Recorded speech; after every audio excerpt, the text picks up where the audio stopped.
I have no idea what I got myself into, but I'm sure knee deep in it, man. Waist deep, in fact. So let's get rolling. Ready Player One. The last time I saw it was theaters. I didn't have any expectations going in. I just went into theaters and it was what it was. I knew there was a book, and then people say the book's better. I have no idea. I did not read the book. I have no commentary on that. Anyway, no expectations going in. But I realized, I literally, kind of like Amazing Spider-Man 2, I realized about 40 minutes in, if not even sooner than 40 minutes, this sucks, man. Like, I did not like this at all. I mean, there's parts here and there. There's parts here and there. Yes, we'll get to what I like and dislike. At first, when I heard about the book and everything, I figured, oh man, this might be a cool little thing to read. But then pretty soon I heard about like, oh, Steven Spielberg is going to direct the movie. I was like, this is something special. This is probably going to be something super epic, super nerdy or whatever. It would have its crowd. It would have its fandom, I knew. But I still had no idea what I was getting into. Steven Spielberg, my favorite director maybe ever. I don't know. I would love to do like a top 15 favorite directors video. I love the Coen brothers, almost everything they've ever done. I love to the max. Christopher Nolan, of course. I've talked about Christopher Nolan many a time on this channel. Alfred Hitchcock, of course. I would love to watch all of his stuff. He has a vast filmography. Spielberg is up there, and he's like, I think he's the most award-winning director of all time as well. He has never really made something that I would call severely like awful, throw up terrible, like, I mean this. Otherwise, I mean, I've never saw Always. I heard that was Another really big stinker is like AI. Really, that movie, man, that's some grade A trash right there. And like BFG, I never actually saw. I was like, I'm just not really that interested. But I mean, he's still got that passion, that fire, man, to make really good movies, right? My friend here thinks it's fine the way it is. For one, I mean, who didn't grow up with his movies? You got Jaws, you got Indiana Jones, and you got like Jurassic Park, man. Steven Spielberg, man. Like, come on, man. Like, you would think that it would count for something. Like, this movie would count for some substance. Something would be there. Something. I don't know of anybody who has stuff that's like, okay, they did everything 100% perfect. No, that's never gonna happen. I know this. But it's like, Steven Spielberg, man, you really fell off. What happened? Like, what went so wrong during the making of this? What happened, dude? But anyway, guys, without further ado, I'm gonna jump right into Ready Player One. We start in the not too distant future of 2045 in Columbus, Ohio. Here we meet our hero, Wade Watts, played by Ty Sheridan. I knew right away in the theater, I knew that I was gonna love the music because it's like a bunch of stuff. It's all like 80s nostalgia and 80s callbacks is what this movie's all about. So I love that. I love 80s culture, nostalgia, references. I love all of that. But it's all in the wrong movie. You don't need a destination when you're running on an omnidirectional treadmill with quadraphonic pressure-sensitive underlay. I'm not huge on Wade Watts, the main kid. Like, I'm not huge on like his voice. Like, for one, you need a good exposition voice. Like, first of all, for a movie. He gave us a place to go, the Oasis. So anyway, what all this is setting up is there's a VR game, like online multiplayer virtual game, the Oasis, and of course, I mean, we're not there yet. We're kind of getting there with technology, like maybe we could like eventually do something like this, and of course you had like VR chat. Yes, I do you know the way? I know the way. You have to have it. There's very cool concepts at work here. It's really cool ideas, but if there's anything about movies that I don't like, especially with these excessive movies like this, is info dump after info dump. It gets old, and I'm ready for a lull to get a break from it. But like with this movie, man, that does not happen. Like, I mean, it happens a couple times, but we're getting ahead of ourselves. I need to not be so angry just yet, because we're not even really started yet. This seems like it wants to make a big deal out of everyone playing, and everyone's like playing the game. And even in this little portion, not everyone's playing. I think I said this in Amazing Spider-Man 2. I'm not sure. Amazing Spider-Man 2 is kind of like what your grandma thinks is a superhero movie. You know what I mean? Like, I don't know if I said that in the review, but like this is what your grandma thinks video games are. Pretty much.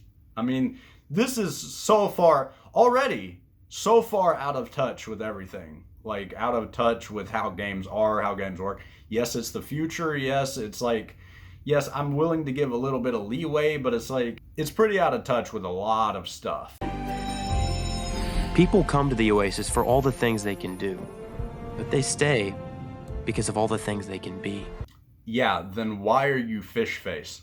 I even said that out loud in the theater. Fish face. Why? It's freaking ugly. I don't like looking at it. Just be a Khajiit. Wait, go back! Already, like I said before, I just don't like Wade. He just seems like a douche. I mean, he's just talking down to you and explaining everything. Just talking down to you like he's up here and you're down here, no matter who you are.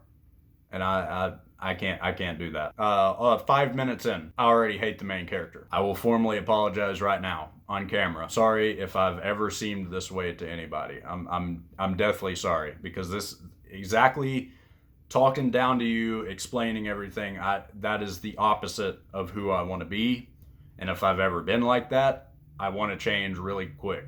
Like, as far as I know, I'm not like that to anybody, but let me know if I am, because I just can't. I can't do it. I don't like that. Man, this movie's trying to look cool, but it's just a mess, man. This is not appealing to my eye. Here we're introduced to Wade's friend H on Planet Doom. Very confusing, because we already have a game or franchise called Doom that's nothing like this, but okay. H is picking up coin, which is your grandma's way of saying looting. But that's kind of cool. A mainstream movie actually kind of grasping how like gamers and game culture is and how we talk and everything. That's kind of cool, but you're not quite there. Since people spend most of their time in the Oasis, losing your shit means, well, losing your shit. Wow. That's really dark for the first 7 minutes of your movie. That's supposed to be like a fun-filled action-adventure thing about games. That is very dark, and I don't approve of that. And Halliday, he wasn't just the owner of the world's biggest company. He was like a god. Halliday is described basically as a nerd deity. Coolest guy ever. No, dude. He's this guy that's like Neil Breen. We should stop talking about it and start showing it. What do you have for me this time? Cryptography? Hacking into a banking system? Fixing an election? It's all easy. I don't know. Something about his performance, his, like, the casting.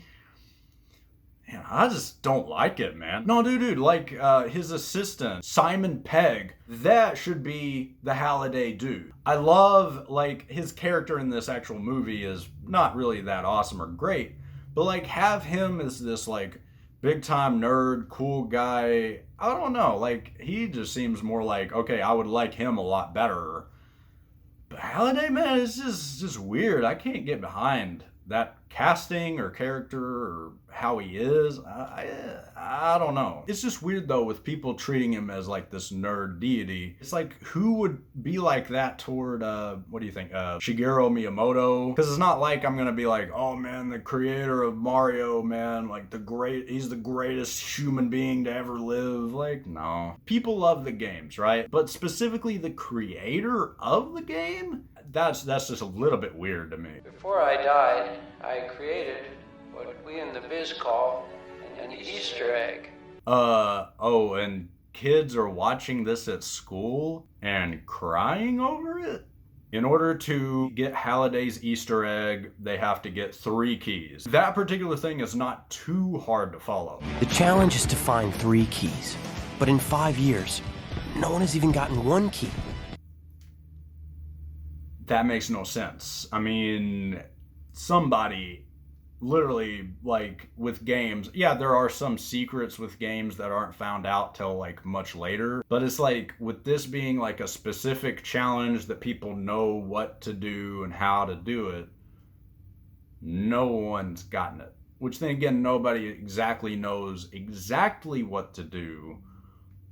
But, I mean, we figured that out later, but no one's gotten it. So this is where the villain company, IOI, the least catchy name of all time, is introduced. The Sixers work for Iowa, which is why they're putting everything they got into winning Halliday's contest. And the main goal of IOI is to get the Easter egg, get the keys before anyone else so that they can do something or take over the Oasis. But yeah, like, I mean, on top of all the players in the Oasis, which is supposedly like a bunch of the world, plus this villain company, which makes no sense, no one's found the key. Unless everybody just sucks at the game, which, I mean, that's, to be fair, I guess that'd be a bunch of me's.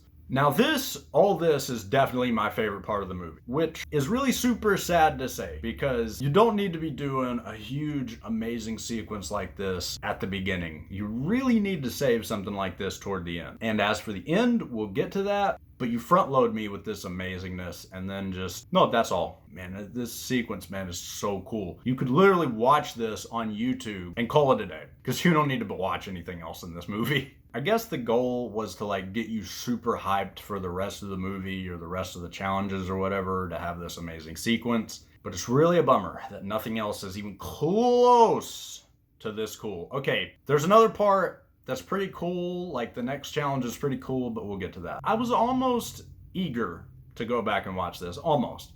Just because I could probably, and I did catch a ton of references that I don't think I caught in the theater. But for the most part, that is not what makes a good movie. A good movie is good characters, and above everything, a good story. And this movie has neither. If you like Wade and everything, that's cool. If you're one of those guys that actually likes him, that's great. But then you have like the other characters, which are even worse. Like, okay, the girl character coming up, she's okay. And then H, I can't understand a word H is saying. Ew, so you can skim coins from crashed cars? Oh, but you still have enough to pay for that something about Mary hairdo. That's not good, guys. Like, I need something to go off of. Really good characterization. Characters that play off each other and are really cool and all this. And yeah, maybe in the movie's own head, everything is turning out amazing and cool. But what I'm seeing, even on a second viewing, man, this sucks. I think it's Artemis. The Artemis? The Sixer Fixer? I've seen all her walkthroughs, her Twitch streams. It's her. Dude, that's so cool for a movie, like a mainstream movie, to mention Twitch and Twitch streams. Now, another thing I don't like about movies, besides info dumps and all this, or bad characterization, is if it's a CGI fest. But if there's any good CG, it's this. This is great.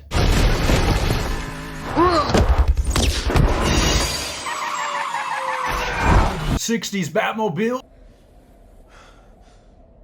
Fish face. We meet the love interest of the movie. What's her name? Everything in this movie is just very forgettable. I'm sorry if I just don't remember anybody's name. The girl's bike is destroyed by Kong, and they can't win the race. H takes Parzival and the girl to his shop because, I mean, Parzival claims that H can fix it. This is my workshop. Touch nothing. The tech in this movie is pretty cool when it's not being explained every 5 seconds. Favorite shooter? Excuse me? James Halliday's favorite first-person shooter. What? Oh, GoldenEye. The whole point of this movie is living vicariously through Halliday. This little exchange is where the movie totally lost me in theaters. Like, this is the moment. 17 minutes in? That's impressive. Anyway, Parzival goes into Halliday's journal. This is kind of neat. I mean, it reinforces like, oh, everyone's like learning everything about him and wants to like love him and be him. Parzival finds what he's looking for after searching through a memory where it's like after an office party. Why can't we go backwards really fast? Based on this info, Parzival decides to go in the race backwards. Yeah, no one thought to go backwards, man. Even by accident, nobody went backwards. Parzival finishes the race and gets the first key. How exciting. Who is this Parzival, and how the hell is he winning? Well, here's a better question. Who cares? Literally everything about IOI makes no sense. Like me, they spend all their time studying pop culture that Halliday was obsessed with, trying to find clues to solve the contest. Like, these scenes are literally just acting. Stop. 28 Opening 5 services. Acting. I'm acting. And they need to get the 3 keys before Parsifal, and Parsifal already has 1, so they're like, okay, this and that we need to do. Like, it makes no sense. Like, explain. Like, maybe it is explained somewhere and I missed it, but it's like, okay, getting all the keys means getting the egg, which means you can control the game. That makes no sense. Guys, control the game to do what? I don't know. Nothing about it makes sense. We see the villain, Nolan Sorrento, played by Bill Mendelsohn. We were on the verge of greatness. We were this close. They get the orb of Osavos. The orb of Osavox. Don't say that again. Okay. Take a look at that avatar. Oh no, that's so bad, guys. Meanwhile, the rest of Parsifal's friends get the key. So the movie's got a little bit of a rhythm going now. Now, this right here might be my favorite moment of the movie. It's literally just a lull where you can just kind of sit and look at this newspaper. Classic exposition. That is classic filmmaking. That's really cool. Too bad it's like a minute and a half, and that's it. I mean, and that's really all you get of like good filmmaking for the whole movie, basically. Back to Halliday's journals. You free Thursday? Artemis asks Parsifal out on a date because, of course, this movie doesn't have enough going on at all. We need to add a romance in here. It just makes perfect sense. Should I go more thriller? IROC, who we met earlier, is tracking Parsifal and Artemis. The first clubs Halliday created in the Oasis. That's common knowledge. They jump off the leap not taken in order to follow through with the second clue. But wait. My name's Wade. What? Wade blows the date by telling Artemis his real name, which, by the way, is his own business. But then again, like, there's higher stakes in this movie, so like everything has to have stakes. So IOI agents barge into the dance. Is this part of the challenge? Attacking our heroes. Parsifal uses the Zemeckis cube. I just bought this. Very cool item to roll back time so him and Artemis can escape. It's a neat scene, I guess, but it just really makes little to no sense. But that's the least of this movie's worries. Based on the encounter IROC had at the dance, he's able to tell Parsifal's true identity to Sorrento. Sorrento decides to recruit Parsifal, or Wade, or whatever, to IOI. And we all know what he's gonna say, right? You know, he's gonna say yes, totally. You know, if you came to work at IOI, you'd get one of these. And if you do happen to find that Easter egg, there's a bonus, $25 million. So if you want to know what I really think, I think you're full of shit. What are you doing? With all that's going on in the world, you really think that anyone's gonna give a damn about an explosion in some ghetto trash rat barn in Columbus? Whoa! IOI came for me in the real world. They gotta be coming after you, so wherever you are. Wade gets captured in the real world. And shocker, it's Artemis. Artemis? My real name is Samantha. Moments like this are pretty good.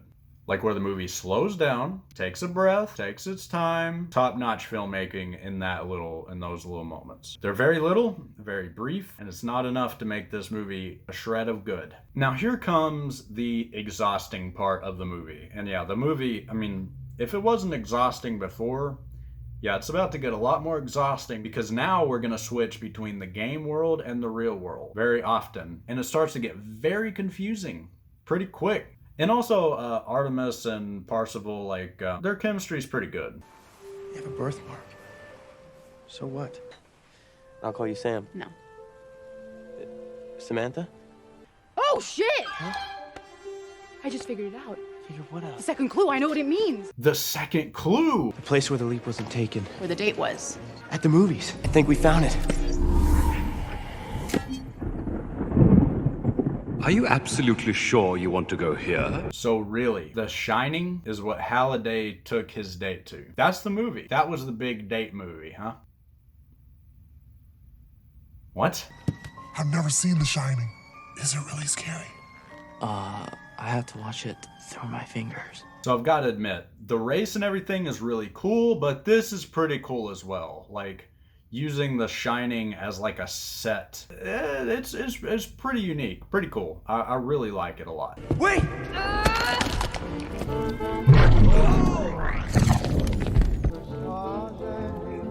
Care to dance? Well. So you found my jade key. Artemis discusses what the third clue could mean. Wait a minute. Third? That must mean the movie is almost over. Wait a minute. Oh wait, no, there's over an hour left? Run him through our database. Every IOI drone in Columbus.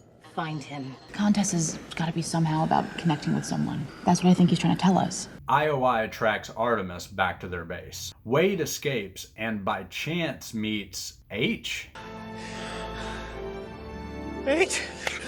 That's how meeting online friends works, guys. Like, you just step outside in a random alley and you'll find your online friend. That's how it works. It's like so easy, you can do it in your sleep. Like, you can literally sleepwalk and find online friends. It's just super easy, guys. Did I mention this movie sucks? Wade teams up with his online team in real life, and H decides to take down Sorrento. Come on, they've spotted us. Sho, you're the world's most badass 11-year-old ever. He knows. Shut up, let him tell me. The orb is activated by IROC. IROC, how are we doing? To be honest, I think I need physical therapy because it's not. Is the orb ready? As you wish. Which creates a big shield around this castle where the third challenge is. Wade breaks into Sorrento's office, but it's actually all virtual? So, he thinks he's back at his office in the real world, but actually, he's here in the identical office that H built.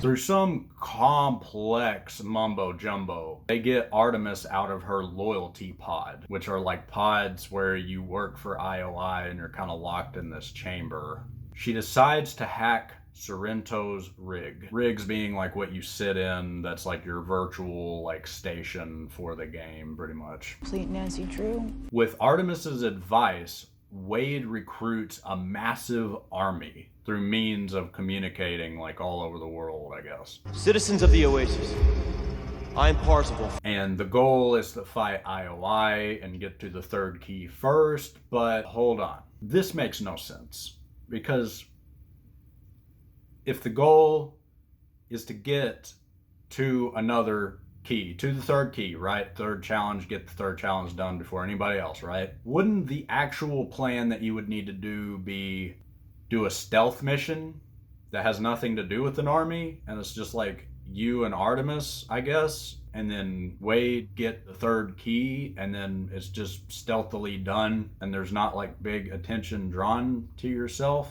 Oh wait, this is like a big budget movie, so there's got to be a battle at the end. Okay. And I get it, this is like a big statement toward IOI, like, we hate you, so we're gonna fight you. This is where, if it didn't fall apart already at a certain, it really falls apart. Now, the actual battle and everything, I'll admit, is pretty cool. It's still not as cool as the whole race. Like, Sorrento gets in this big Mecha Godzilla, that's pretty cool, and then you have a Gundam and all this. It's cool in its own little ways, like, okay, just to see the references. Artemis breaks the shield through magic. Just so they can sneak in, right? No, because there wouldn't be a movie, I guess. Now, what would have been cool? And maybe the movie is following the book. You know, like I said, I haven't read the book. I have no idea, no knowledge of what happens, anything like that about the book. But what would have been cool, story-wise, movie-wise, is have the race at the end. And yeah, I mean, that is just the formula of movies, like, oh, a big army comes together and fights or whatever. Yeah, that's cool, I guess, for an ending. But the actual challenge at the end is, okay, play this random arcade game to get the final key and the Easter egg. And that's nowhere near as exciting or cool as, oh yeah, The Shining or The Big Race. And it's like, The race should have been like the big ending, like, okay, everybody's trying to get there and it's like a big race to the end. I'm just saying, that would have been more awesome. Kind of like The Love Bug, like the first Herbie movie. That is what I'm envisioning, kind of. You have him now, sir. Don't falter. I'm not going to falter you, dimwit. Like I said, with this army scene, like, I can't be completely mad because there are some crowd-pleasing moments in here. There just is. Wade and Sho, another guy that was like in part of Wade's online team, show up at the Atari after everything subsided. Sorrento activates the catalyst. One. Wait, I thought you were bluffing. You know that kills all of us, right? I've got 10 years worth of shit inside of me. Which kills literally everyone on Planet Doom. I guess everyone in the area or map. Parzival has an extra life, which he got from the butler guy, which saves him from being erased off the board. And yeah, I guess nobody else had an extra life. That's cool. Hey, Artie. Yeah, I know. Not what you were expecting, huh? Artemis meets up with H and her friends, and Sorrento's crony tracks them. A lot of tracking in this movie. Can't say it's exciting. Meanwhile, as Parzival completes the final challenge, it's being broadcast. Halliday's letting everyone watch the end of the contest. Sorrento's crony attacks the gang in their van just as Wade is getting to the Easter egg. An invisible dot. Wade receives the egg from Halliday, who ditches his wizard disguise.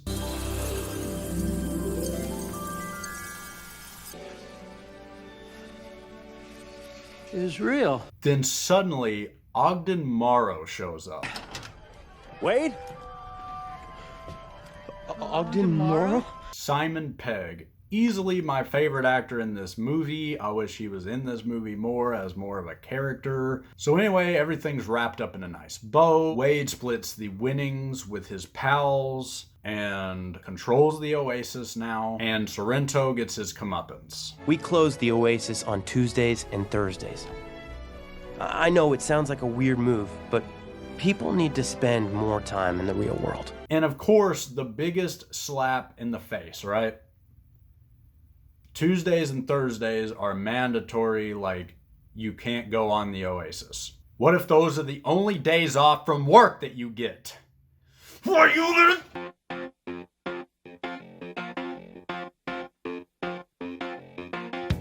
What can I say? A jumbled mess of nonsense. Literal nonsense shoved in your face for over 2 hours. Two and a half hours, I think. I don't know. And I don't even care what the budget is. Sometimes I look up the budget or whatever, but it's like, nah, friend. Like, you lost me very early on, and it just kept losing me over and over and over. And it's like, did you have fun? It might be more of a jumbled mess than Amazing Spider-Man 2.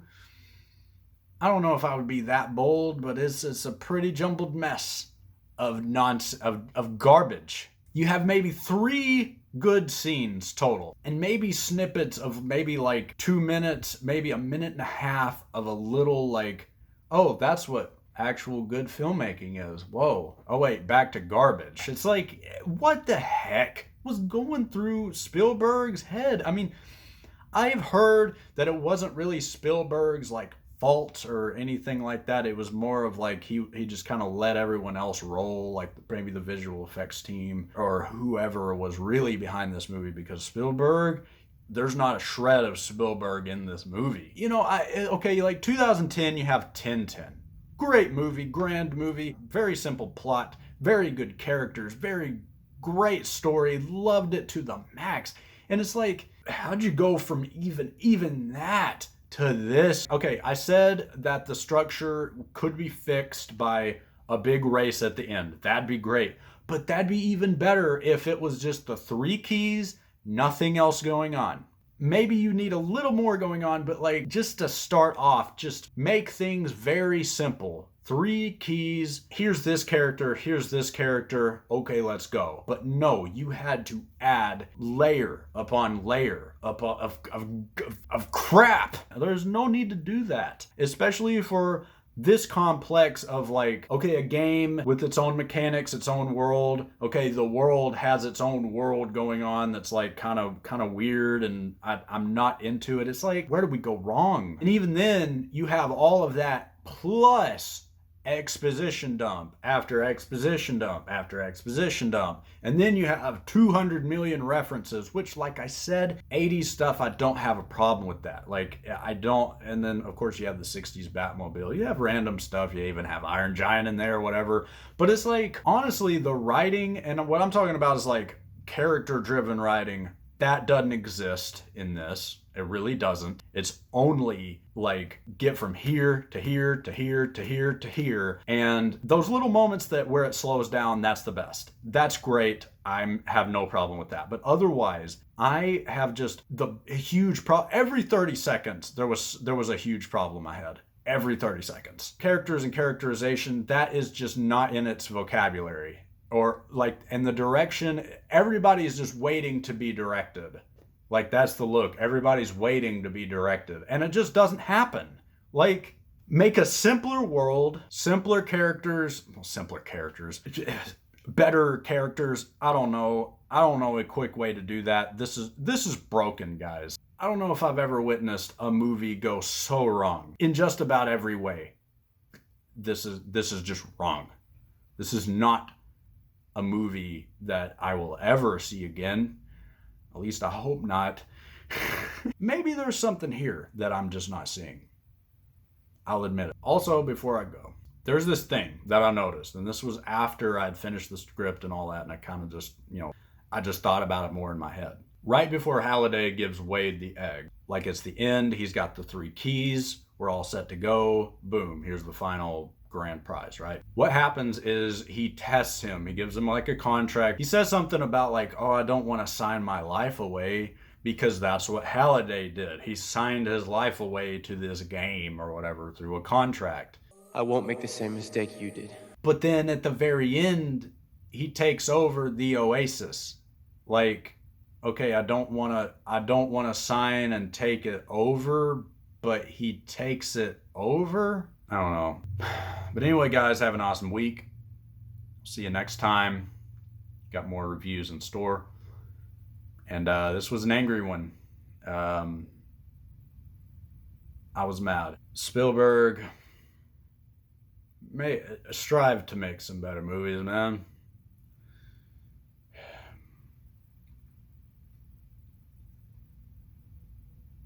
Strive.